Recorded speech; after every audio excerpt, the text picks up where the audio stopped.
Window World is proud to present Kevin Keatsman Has Issues. Simply the best for less at windowskansascity.com. It was just an incredibly dramatic scene Monday night as we all settled in to watch the much-anticipated Bills-Bengals game, which was off to a flying start. The Bengals looked, at least midway through the first quarter, almost unbeatable in this thing, marching down, scoring a touchdown, going up 7-0, giving up a field goal, then marching across midfield on a 13-yard pass to T. Higgins, and as he fought for some extra yardage, he ran into Damar Hamlin of the Buffalo Bills. That's where T. Higgins' helmet apparently hit Hamlin in the chest, near the heart, and caused something that we've never seen in a football game before, and that is a player getting up and then collapsing. It was one of the most dramatic things we've ever seen. It was live on television with a massive audience, and a game that seemed like a playoff game or something very, very big. And it became intense and dramatic because nobody watching knew what was going on. Perhaps some of the players on the field saw better what was going on. Certainly the responders on the field knew what was going on. This podcast is not a great place for updates. What I can tell you is, as of Monday morning, Damar Hamlin is in critical condition. He's in an induced coma at the medical center in Cincinnati. And experts, doctors have said that will typically in a case like this, your induced coma would last about 3 days. The point of that is to cool the body temperature, lower it, and allow the body and the function of the heart and the blood flow to reach the organs of the body and take care of them in a better fashion than you would if you were awake and your body temperature were higher. Again, I'm not a doctor. Spent a lot of time late last night researching this and this morning trying to bring to this podcast a pretty even approach to exactly what's going on here and a fair approach. So that really is his condition. What we saw unfold on the field while Twitter was erupting, and we will have a discussion here in a couple of moments about the way the different media outlets reacted to this thing, because to me, that is a major story of what we're going to do going forward as a country, as a society, as a human race. How do we want to live? This was, as it was playing out, was stunning to me. Watching the different media outlets, I stayed off Twitter. That was no place for me, and I'm not an expert on heart conditions or these types of injuries, and I saw a lot of people that are in sportscasting or journalism that got into some hot water for things that they did. It's just no place to comment because you don't know what's going on. But we watched it unfold. He got immediate help. Later, watching Fox News, a doctor came on and said, well, this was everything. The fact that there were responders right there and restored his heartbeat immediately in the case of what they believe is, and Fox first reported as commotio cordis, a condition where you have blunt force trauma against the heart at just the proper millisecond. And this is the important thing. That blunt force, if it had been 1/100th of a second later or sooner, this probably wouldn't have happened. It is about the rhythm of the heart, if indeed it is commotio cordis, which is what reports are saying. This, and all of the cardiologists and doctors that have watched this and commented on this say this is what it appears to be. But then they go on and say, I'm not the patient's doctor, so I can't say. But this is exactly what we see in young men that are rushed to the hospital. We see with something called commotio cordis, and that is a blunt force trauma to the heart that knocks your heart out of rhythm. And it can stop the heart, or the heart can just be wildly out of rhythm, and it needs to be put back in, and that's what CPR is. And it was done, and it was done very quickly, which is why the ambulance didn't seem to be in a giant hurry. They got him oxygen, they got him on the stretcher, and they got him in the ambulance. There are reports that the ambulance then went to the tunnel and waited as much as 2 or 3 minutes for his mother to come down from her seat and get in the ambulance and ride with him to the hospital. That was the first sign anywhere from people who, and it's getting easier to sort these things out on Twitter or places like that, and this was maybe 30 minutes before ESPN mentioned anything like this.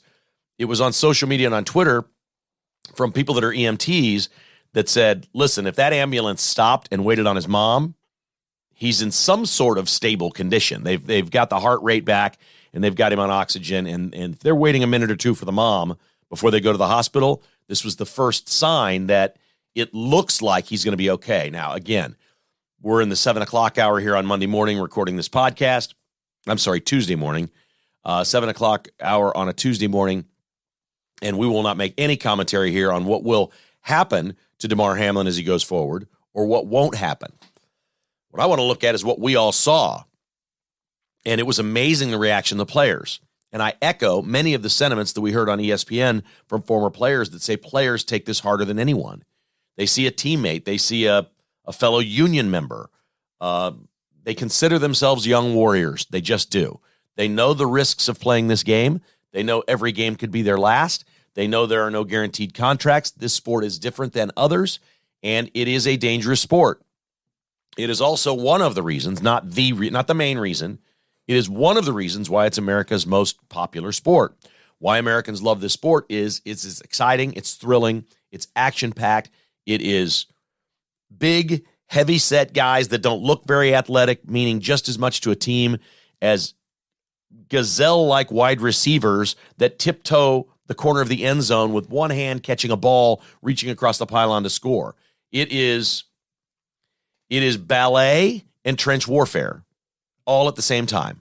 We see everything that we see in every other sport or entertainment in our lives all in one game. That's why people love football. Part of that is the physicality of it, the hard hits. This was not an unusually hard hit. This was a very mundane-looking play. It looked like that. I saw a couple of replays, and then they've stopped showing it. So you got to go Google it and search it now to find it. They've stopped showing it in respect to Damar Hamlin and his condition because we don't know how this ends. So they've stopped showing this, and I understand that. But on first blush, what I thought was the helmet hit the chest and then went up and caught him in the chin and just knocked him out like a boxer would be knocked out. That's what it looked like to me first blush. And they said, nope, doesn't look like he hit him in the head in any way. And there was the fact that Damar Hamlin got up off the ground and then collapsed and went down. And almost immediately, cardiologists and whatnot were starting to comment on social media that that's a heart condition. That's what happens to you when you have a problem with your heart. If he had been knocked out by the helmet to his chin or the head or whatever, he would have just gone down at that moment. So we learned a lot very quickly. The NFL immediately, and this is where I want to get into, what happened here. The NFL immediately, you had to recognize, is perfectly set up for things like this to happen. They had a team on him quickly. They administered CPR. They waited 3 or 4 minutes, called the ambulance. The ambulance was out there at 5. So to be honest, we love the EMTs and the paramedics. They're awesome at what they do. The treatment he was getting from the team doctors on the field was better than what any ambulance crew could provide. Now, was there equipment in the ambulance they needed? Yes. Did they get him oxygen? Of course. Did they put a trach down him in the ambulance? Probably. And then I'm certain that there was at least one team doctor that got in that ambulance and rode with him to the hospital, somebody from the Buffalo Bills that did that, although it hasn't all been reported. But the Bills have confirmed today it was cardiac arrest, that he is sedated, CPR was administered quickly, his heartbeat was restored fully on the field. If this is commotio cordis, which is that blunt force trauma to young men, average age 15, most of these occur in baseball games. This is much more common in Little League baseball than anything else. You're batting, you get hit by a baseball in the chest as you're the batter, or it could be a line drive or even a hard-hit ground ball can bounce up to a third baseman and hit you in the chest. The average age of someone this happens to is 15 years old and male. It is always young. Typically, it happens before the chest wall has grown and filled out and hardened as it would in older males. So that's what makes the only oddity here, if this is commotio cordis, is that Damar Hamlin is 24. That's pretty old for this to happen. The survival rate is 58%. The survival rate is 58% if you are out at Johnson County 3-2 and you get hit by a pitch and it happens there. And imagine how long it takes for the paramedics to get there. Or any Little League game or any sporting event for a 15-year-old boy. Imagine how long it takes before you get your treatment.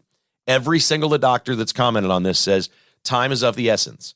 We know that the doctors restored his heartbeat on the field. We know the ambulance was right there. And we know, if indeed it's true, that he stopped in the tunnel, that the ambulance stopped there and waited for his mom, that they were okay with he was critical condition, but they had stabilized everything, that they had a regular heartbeat.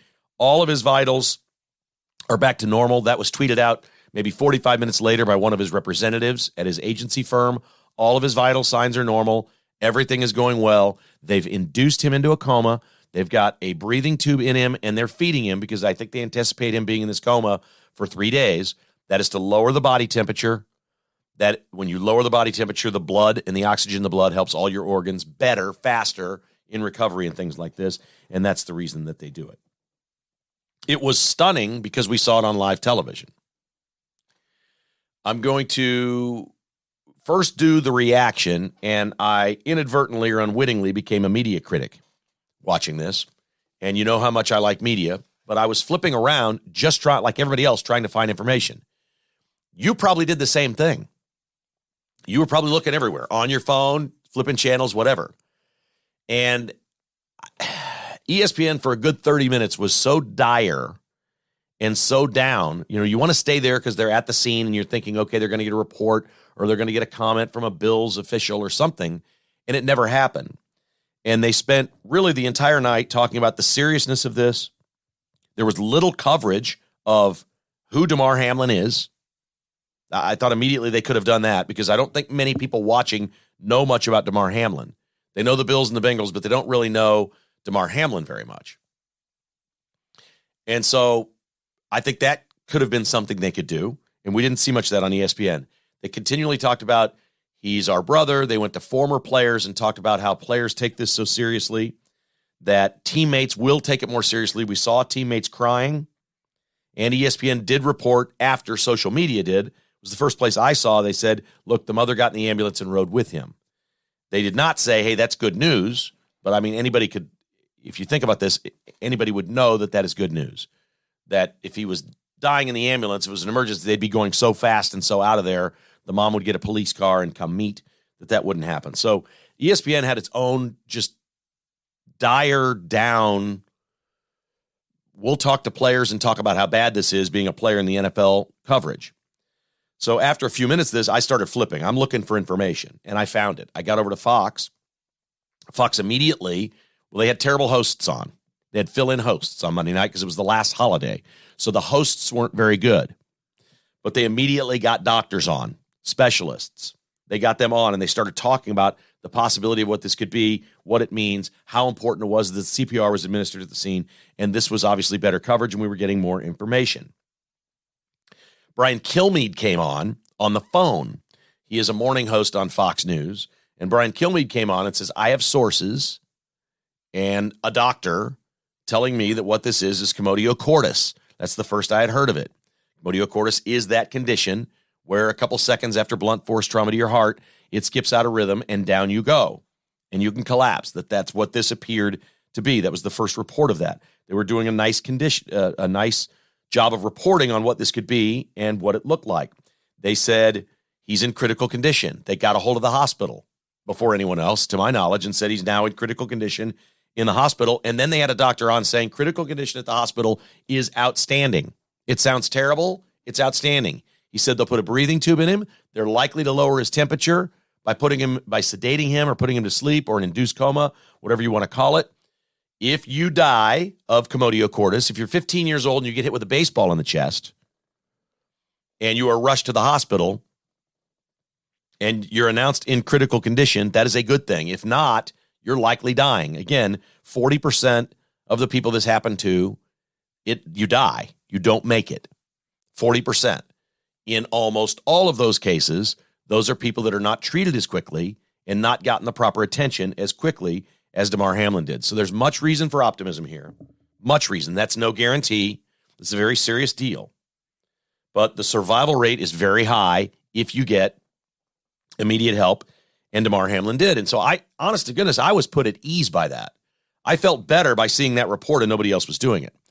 Then I flip over to CNN, and they have a roundtable discussion going on CNN if this is the end of football as we know it. Is this a seminal moment that finally ends this pugilistic, violent, ridiculous, awful sport that we hate? I couldn't believe it. My first reaction was too soon. What are you doing? They've moved away. I mean, within 40 minutes, they've moved away from Damar Hamlin, and they're trying to end football on CNN. It is remarkable what I was watching. And they were taking all their regular commercial breaks and everything else, but we can't talk about the game when this happens. You can't play the game. I think we all knew very quickly this game was going to be postponed. They were just trying to figure out how and why and what they were going to do.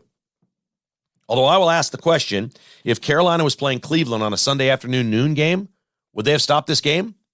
Or would they have said, look, his heartbeat's restored. They're giving him oxygen. He's critical but stable. They're waiting on his mom in the tunnel.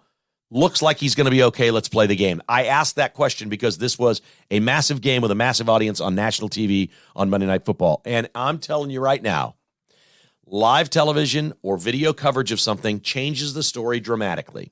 I will prove that point in a couple of moments.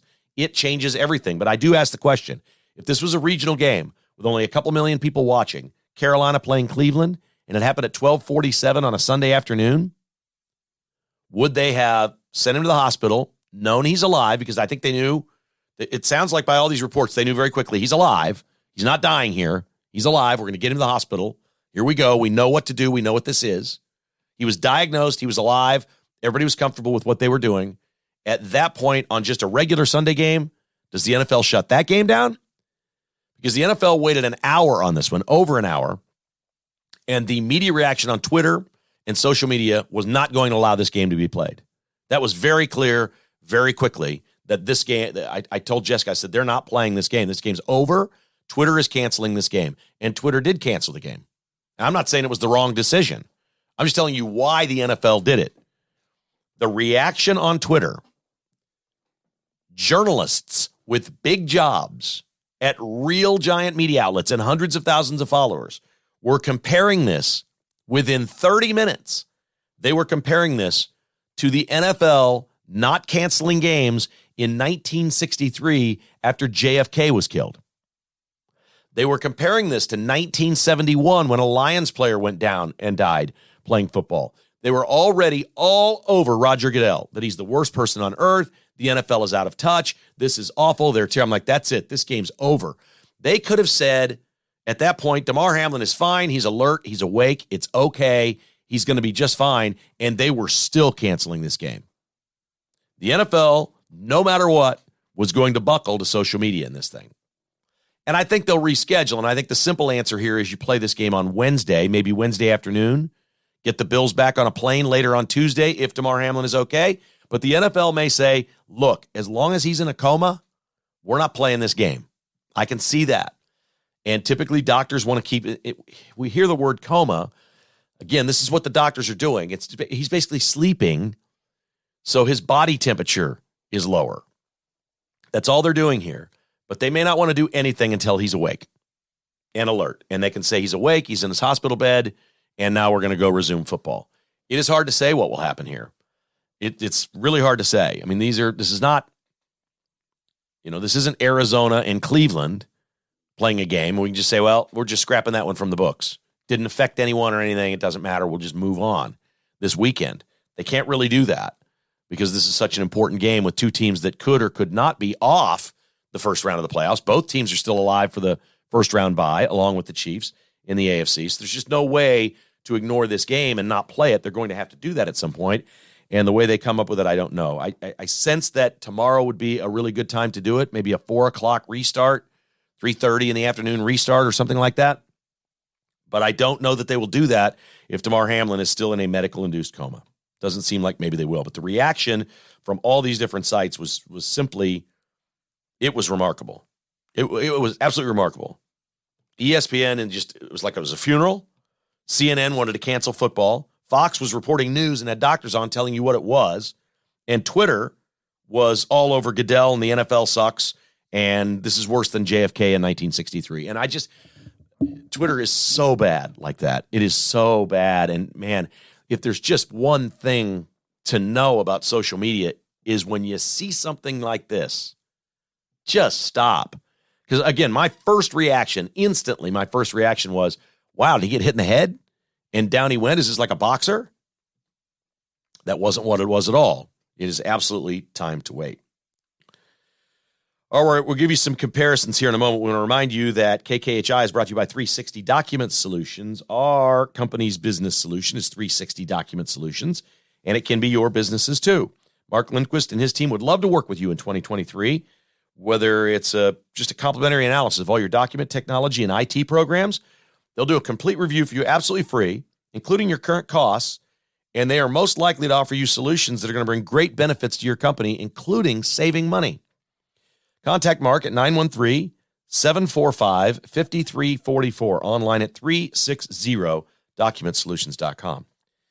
Bstock is online at bstock.net. I got another wonderful email from a gentleman who went out there last week and got the 65-inch Samsung QLED for $300 less than Best Buy, and he said they couldn't have been nicer when I went out there. He said, thank you so much for having them as a sponsor. I love my new television, and I cannot believe I got this awesome set for $300 less than Best Buy. He felt just tremendous about that. I'm like, way to go, dude. Congratulations on that. It is bstock.net, 14680 South Flaming Road in Olathe. And Fry Orthodontics, online at fryorthodontics.com. Get a smile for life with Invisalign is the same price as braces. 13 locations in the metro area for you. Online at fryorthodontics.com. Mark your calendar. 2023 is the year that you're going to fix your smile. You can do this, and they can help, and they can make it sort of fun and sort of easy for you. Ask them. The first consultation is free. Set up an appointment, go in and say, what are we looking at and how much? And find out what Fry Orthodontics can do for you or your young one and that perfect smile for life. FryOrthodontics.com, where your smile is just the start. Okay, I think you've probably heard me say in the past that when you see something, it is different than if you don't see it. And a lot of times we use this in stories that involve domestic violence. Dana White was caught this weekend at a New Year's Eve party in Cabo San Lucas at a nightclub slapping his wife's face. They were both drunk. It was New Year's Eve. She was sort of distraught. He went and put his arm around her. She had her head in her hands, and she looked like she was probably drunk. And she got up, took her head out of her hands, and said something to him, and he said something to her, and she just whacked him. Right across the face, she whacked him. And his reaction was he slapped her back. Well, he's the bad guy. I've got my own personal thoughts about some of this. I do believe there's a human instinct that if you are hit, your instinct is to hit back. And I think men are put in this situation, in a bad situation, a lot of times to do something that is against their instinct. And that is a woman hits you or hurts you or punches you or scratches you or bites you, and your instinct is to hit back. We saw this with Chris Beard, the Texas basketball coach. There is no question the woman said she hit him first, and then he responded. I don't know what we need to do in our society. I don't know how long women have been whacking men. I don't know this. I don't have this answer. I don't think my mom ever hit my dad. I don't know. I don't know if this is a more recent phenomenon. I don't know if it involves our new culture that is not what our culture once was. I don't know if it involves alcohol. I don't know. I know this. I know personally a lot of women that have hit men or clawed them or bitten them or done something and started something. In every case that I know of, the man did nothing back. But your instinct is to fight back. So we have these situations where we see some of this stuff, and I've always said, if it's on tape, Dana White's guilty, he's in trouble here. If this wasn't on tape, and you heard a description of, well, Dana White's wife hit him and he slapped her back, you'd be like, okay, whatever. He's the UFC CEO, by the way. Billionaire, in fact. And so you see it, and it looks terrible because he clearly slaps a woman with an open hand. He slaps her across the face. And he shouldn't do that. And he's apologized for it. They've been married 30 years. They've known each other since they were 12. They've probably had fights before in their marriage. Maybe not physical, but they've had, whatever. But you see it and you're like, wow, okay. And it becomes a big story because there's video. There was an element to that to Damar Hamlin. The reason I tell you that is 38-year-old Uche Nwaneri, who played in 104 games for the Jacksonville Jaguars, died this weekend of acute heart failure at his home in West Lafayette, Indiana. Had you heard that story? Of course not. Retired a couple of years ago after playing 104 games with Jacksonville. Died at age 38 of acute heart failure. What's that all about? I don't know. I just know it's not news because nobody saw it. It didn't happen during a game, and it's not news. I come down this morning to my office, and I have a Roku on the television in here. So I stream into this TV. And every morning when I turn it on, the Roku guide thing pops up, and I go to where my streaming is for my cable so I can get the news and sports and everything all on one set. And there's something suggested on the 1/3 of the right side of the screen. Here's your suggestion to watch something today. And there was a big picture of the Hurt Locker up. Remember the movie The Hurt Locker about 10 years ago? Won the Academy Award. And it said, watch Jeremy Renner in the Hurt Locker. And I thought, well, there's an interesting way to deal with a story different than Damar Hamlin, who we all saw go down on a football field, because it sounds like Jeremy Renner, the actor, is in worse condition right now than Damar Hamlin. Jeremy Renner has a home near Reno. It's Tahoe. They love to ski. Their family loves to ski. They had a massive snowstorm. He went out 2 days ago with a snowplow to clear the way and somehow had a massive snowplow accident. Crushed his chest, orthopedic injuries, broken bones, life-flighted to the hospital, and multiple surgeries. Academy Award-nominated actor Jeremy Renner. We have no pictures of the scene. We have no description, really, of what happened. It certainly was not live on television. And so this Jeremy Renner story is not a story. Monday, action sports legend Ken Block, who started a shoe company called DC Shoes, the largest skateboarding shoe, and these are like X Game people, action sports. He was a pioneer and an icon. He was a 5-time X Game medalist in rallycross. This is an iconic figure in action sports. Ken Block, aged 55, snowmobiling in Utah, 2 o'clock yesterday afternoon. He's dead. He's dead. We don't hear that story. Yeah, I'm telling you a story you probably don't know. These are all things that have happened in the last 48 hours or so. They've all happened. Did you know there was a murder across the street from Arrowhead Stadium on Sunday during the Chiefs game? At a gas station. Yeah, 3 blocks up on 40 Highway over there. There was a murder. It is not unusual to have deaths at Chiefs games. It's almost always fans. Sometimes it's a fight. Sometimes it's a real murder. Sometimes it's heart attacks and they're rushed to the hospital and they don't live. It happens a lot. Do you remember last year, the story that was not a story? After the game, Andy Reid made it through the game. After the game, Andy Reid had heart problems. He had chest problems. They didn't like what they saw at the stadium with the team doctors. They put him in an ambulance and took him to the hospital where he stayed overnight with mild heart attack, heart problems, heart palpitations. I don't know what. This happened, and the Chiefs basically said, nothing to look at here, no story, don't ask, and Andy wouldn't address it. Amazing. But Andy didn't go down to one knee during the game. If he'd gone down to one knee during the game and was sweating, and you looked at him, and he took a big breath, and he got up, and then he made it through the game, and then they said it was a heart condition, it may have been a big story, but because he kept whatever was going on with him until after the game, and then he went in and said, Doc, I don't feel right, man. I got something going on here. And they checked him out and said, this isn't good. This is your heart. Let's get you to the hospital. They took him to the hospital. It was a non-story. Do you remember that story? Because some of these are non-stories because you don't see them. I remember a boxer in Kansas City named Randy Carver, who was a wonderful young man and an up-and-coming, unbelievable boxer who died at Harrah's. They used to set up a ring in the parking lot and have big boxing nights at Harrah's. And he repeatedly got headbutted in this match, and the ref didn't probably do enough to stop the headbutting that was going on. But in the end, then got pounded in the head and knocked to the canvas. He tried to get up 4 times. He tried to get up off the canvas and went down, and then was non-responsive, and they gave him the smelling salts and sort of brought him back too, but realized pretty quickly we better get him in the ambulance. They took him to the hospital where he died.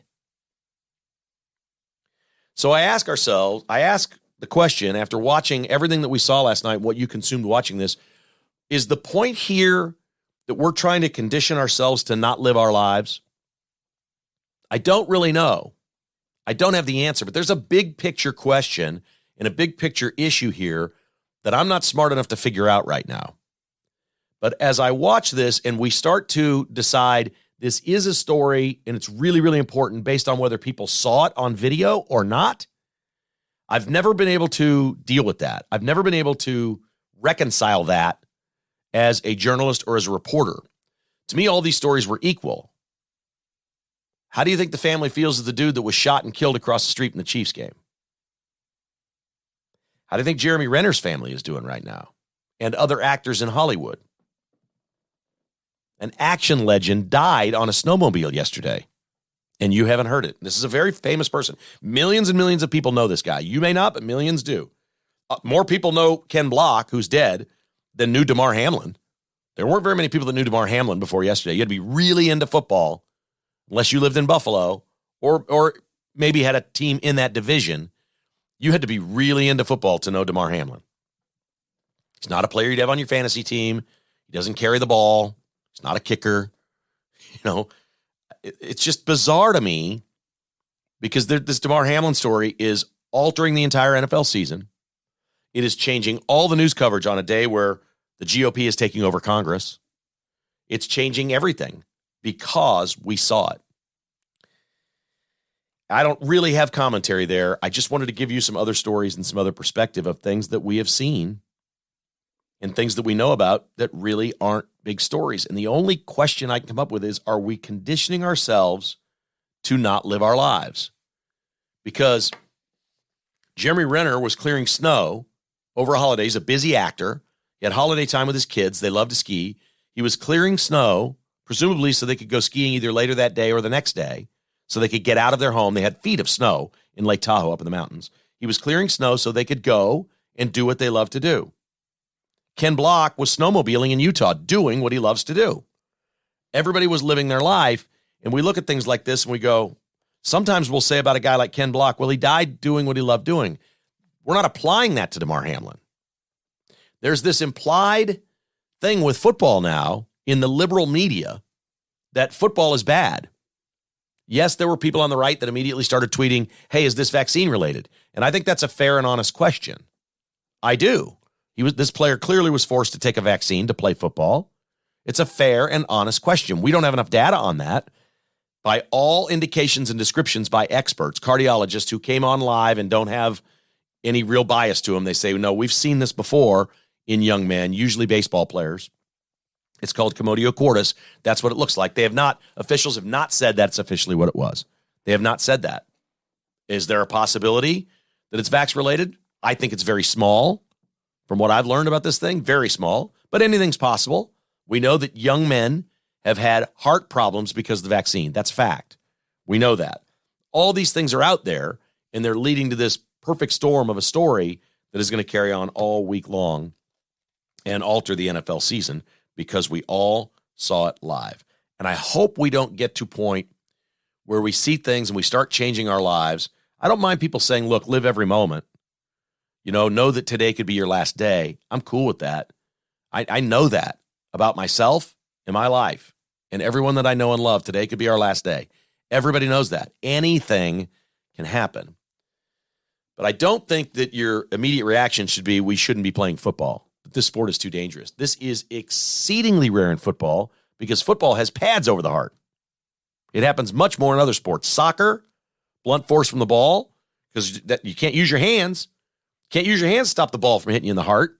You kind of use your chest in that sport. Baseball, sometimes a pitch, you turn, there's nothing you do to get out of the way, or a hard hit ground ball bounces up and can catch you right there. I hope this doesn't really make some sort of big definitive statement on, wow, we can't do the things we love because we all have to live in a bubble and try to not get hurt and try to live our fullest lives. Trying not to get too preachy here today. I'm trying not to. But I felt like about 45 minutes after that thing, and I feel today comfortable, not guaranteed. I feel good about Damar Hamlin. I think he's going to be fine. That's the way I feel about him. I'm just thrilled that those people were there to respond as quickly as they did, and he got the treatment he did. So everything at this hour, certainly it'd be different if this was someone you knew or was your relative, but I just being objective and looking at it, it looks like there's more good news right now than bad because everybody feared the worst. We all absolutely thought the worst on Monday night. KKHI is brought to you by Back9 Development online at back9development.com. If you have a dream of a custom home, commercial properties, room additions, Back9 Development is for you. And if you've got an idea, if you've got some land and you want to develop something, build something, get your investors together and call TJ, and he can make this whole thing happen for you. Take care of it all. TJ is an incredible developer and would love to meet with you about your project. 785-236-0161. Online at back9development.com. And NKC Dental. North of the river is Dr. Bill Bush. Make that appointment for this new year to get in and get your teeth cleaned and get your checkup. You probably haven't done that in a while. Most people aren't very good about doing it every 6 months, but you might want to get in there and see Dr. Bill Bush. He is the dentist to the Chiefs, and he's a great guy, and you're going to enjoy your experience at his remarkable facility. Armour and Swift in the Northland, also an office in Westwood, nkcdental.com. Okay, I mentioned the GOP House vote is coming up. GOP has taken over the House of Representatives. Look, I'm too much of a realist, I think, for a lot of you. I think a lot of you wish that I were more of, a hard ass like some of these handful or whatever Republicans say they're not voting for Kevin McCarthy. I don't know what they're going to do here, but every day they waste on this, I'm assuming they have 2 years and we're going to lose Congress because that's kind of where I am now. So if you're going to do something, let's get going. Let's not fight amongst ourselves. As awful as it sounds, do I wish someone else were the speaker than McCarthy? Yes. Do I think it's going to happen? No. McCarthy gave a concession over the weekend. Here's what he did. He said, vote for me, put me in, and at any moment in my tenure, I'm changing the House rules. We're changing the rules. There's no more Zoom calls. You have to be here. We're doing everything in person. And at any point, if 5 Republicans want me out, they can come forward and we'll re-vote. We'll do this all over again. Let's go forward together. And if you think it's going crappy, you could try to throw me out then. He's changed the rules and said you can run me out. Well, that sounds like a guy that's about to move to the right because he knows that these people over here have a strong upper hand and can just re-vote on him, recall him at any moment. Isn't that enough? I think it is enough for me. I just want to get on with it. I want to see something better. I want some good news quickly. And I don't really care about investigations and impeachments and all that. I want something I can see and touch and feel. Do something. Make something happen. Cut a budget. Stop spending some money. Do something. Cut something off that we hate. Add something we like. Anything. Find a way. Make it happen. You control all the money now. Please do something, Congress. Do something and do it now. I had a discussion yesterday with a buddy. I said, have you seen this story about the things at the new KCI airport? They're very proud of this. They're getting ready to open it in March. And there's 1 million square feet in the terminal. I'll say this, it does look like every other airport. But I've said for many years, every other airport is better than the one we have. Was it sometimes easy to get dropped at the door right by your gate and walk right in? Yes, but it's too crowded, too congested. The security things, there's nothing really right about the old KCI. I'm sorry. I know some of you were hanging on and loved it, and there's nothing right about it. You need more space. The being crowded around strangers thing and people sleeping on the floor and gross people and all it is too much at KCI. It's too much. So I'm happy we have a new airport. I thought I'd let you know that Kansas City did a great job here. In 2017, we passed in an election the opportunity to build a $1 billion airport, and it looks like it's going to come in around 1.6. 60% over budget. We are just sort of keeping up with the Joneses here. And since we're only keeping up with the Joneses with our airport, Kansas City decided they were going to try to do stuff with the airport that other people haven't done yet because we get to do ours fresh and new. Oh, you're going to love this. We could have the most woke airport in America. This is fantastic. We had 28 artists do over $6 million worth of art for this airport. I mean, that's just great, isn't it? $6 million in art from 28 artists. And they set out specifically that no more than 25% of the artists would be white men. Oh, yeah. No, that was the rule. So however many artists we got to go hire, we're going to hire them all. But only 25% of the artists can be white males. The other 75% have to be women or people of color. $6 million in art. Boy, I feel better about the airport, don't you? That only 25% of the artists were white dudes. God, that makes me feel good. I mean, incredible. 1 million square foot terminal. More than half of the artwork created by all these artists. After an intensive selection process, it's been installed already. We're ready to go. There's 2 moving walkways that'll expedite transfers between 2 concourses. There's 39 gates. Accessibility is a key theme in the design of this terminal. This is it, man. This is going to be the most accessible place in America. Each concourse has a restroom core that includes a water bottle station. Oh, yeah. A family restroom with an adult-sized changing table, not some tiny little changing table. A multi-user restroom. Multi-user restroom means anybody, anywhere, anytime. Come as you are. That's going to be a freak show. That might be fun to go in there sometime and just watch the multi-user restroom and see what's going on in there. Then what they're calling gendered restrooms. So I suspect we're going to have male, female, and maybe non-binary? I don't know. And service animal relief areas. Well, what about my dog Cabo? If I'm flying with him, he doesn't get to use it. It has to be a service animal? See, this is all just crap. This is $1.6 billion. We're going to do whatever we want. We're going to say to the world that we're the most woke place and up-to-date, cool people on the planet. Service animal relief area? What about regular pets? They fly too. The terminal will also include 10 rooms for nursing mothers and infants, a quiet room, whatever that is, and an aircraft cabin simulator made with the front of a scrapped Airbus A321 plane to accommodate autistic passengers who may experience negative reactions to airplane travel. All right. We took an old Airbus A321, and we're going to have a simulator here, a cabin simulator, specifically for autistic passengers, so they can go experience that before they get on the real airplane. I mean, we're amazing. Are we not the greatest city on earth? My God, we're awesome. Who thought of these things? We're so forward-thinking. So cool. Man, when did Kansas City get this hip? We're just incredible. New terminal will expand KCI's passenger capacity from 30,000 passengers a day to over 50,000 passengers, and now we await what they promised, and that is more nonstop flights. That the airlines will come, and they will bring us more nonstop flights. I'll believe it when I see it. Thanks to our friends Gary Joslin and Dave and Cameron and my guys over at Joslin's Jewelry. I have a friend that went in there for the holidays and got his wife some diamond earrings. They're just beautiful, beautiful earrings. And they had a wonderful experience at Joslin's. They worked with Dave Carpenter on that one, and he's incredible. But it's the new year, and if you're thinking about Valentine's Day or you got an anniversary coming up, or she didn't get exactly what she wanted for Christmas, or you know what, if you just screwed up like Dana White did on New Year's Eve, go get something that says, I'm sorry. Joslin's Jewelry, 95th and Antioch in Overland Park. And Advanced Medical Imaging, the new year is an excellent time to start thinking about your health.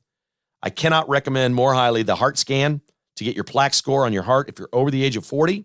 You can do this at Advanced Medical Imaging in Lawrence for under $100. Log on to medimageks.com. For some crazy reason, insurance doesn't cover it, but I can't imagine anything more important than getting a scan of your chest. You're going to get a heart plaque score, and the people who read it are going to see all your other organs to see if there's anything else there.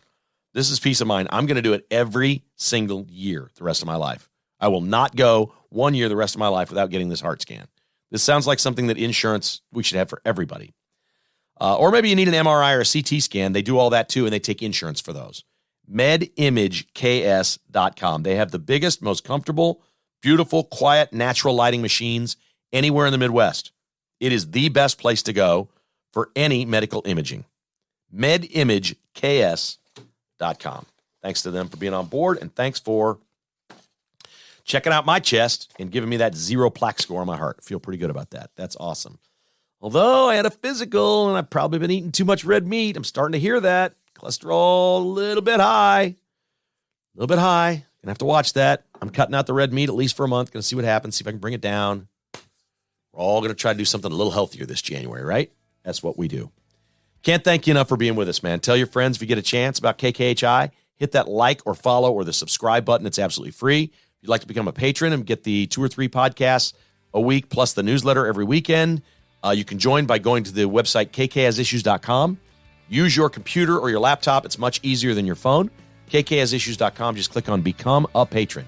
We'd love to have you join us this year for all our bonus content and exclusive content for patrons only, including 3 or 4 times a year we get together and throw patron parties.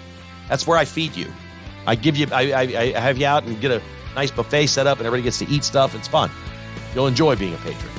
KKHasissues.com. Thanks for listening to KKHI.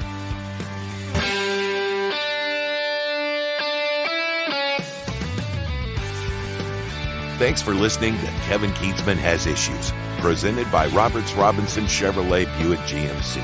To get exclusive patrons-only podcasts, receive a weekly newsletter, and attend in-person patrons-only parties, visit KKHasissues.com and become a patron today. This has been a production of Crooked Tail Media Incorporated.